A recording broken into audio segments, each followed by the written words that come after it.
తెలుగుదేశం పార్టీలో అడ్డగోలుగా చీలిక కనిపిస్తోంది. ముఖ్యంగా సీనియర్లు వర్సెస్ జూనియర్లు అన్నట్టు పరిస్థితి మారింది.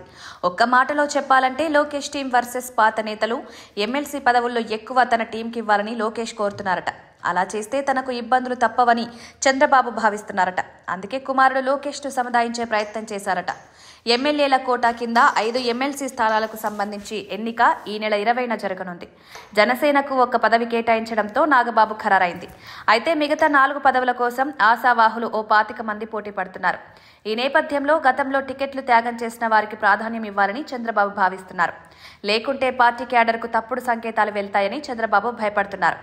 మరోవైపు పార్టీతో పాటు ప్రభుత్వంలో తన ప్రాబల్యం పెంచుకోవడానికి లోకేష్ భావిస్తున్నారు. అందుకే తన టీంకు ప్రాధాన్యం ఇవ్వాలని కోరుతున్నారు. ఇప్పటికే రాజ్యసభ పదవి విషయాల్లో ఆయన తన మాట నెగ్గించుకున్నారు. సానా సతీష్ వంటి వారికి రాజ్యసభ పదవి ఇవ్వడం అందులో భాగమే. అయితే తాజాగా మిగిలిన 4 ఎమ్మెల్సీ పదవుల్లో బుద్ధా వెంకన్న, దేవినేని ఉమామహేశ్వరరావు, కొమ్మలపాటి శ్రీధర్ లాంటి నేతలు పదవి అడుగుతున్నారు. మరోవైపు గత కొద్ది రోజులుగా లోకేష్ను అనుసరిస్తున్న వంగవీటి రాధాకృష్ణ లాంటి నేతలు కూడా ఎదురు చూస్తున్నారు. వీరందరికీ ఎమ్మెల్సీ పదవులు ఇవ్వాలని చంద్రబాబుపై లోకేష్ ఒత్తిడి చేస్తున్నట్లు సమాచారం. అయితే లోకేష్ విషయంలో దూరదృష్టితో ఆలోచిస్తున్నారు చంద్రబాబు.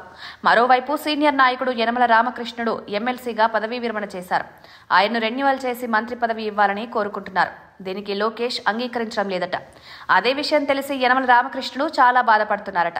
చంద్రబాబు ఇంతటి ఉన్నతికి తానే కారణమని, నాడే స్పీకర్గా నిర్ణయం తీసుకోకుంటే చంద్రబాబు పరిస్థితి ఏంటని అనుచరుల వద్ద యనమల బాధపడుతున్నారట.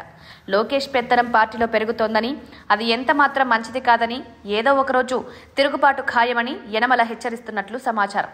మొత్తానికైతే టీడీపీలో ఎమ్మెల్సీల పదవి ఎంపిక కొత్త రగడకు దారితీసే పరిస్థితులు కనిపిస్తున్నాయి.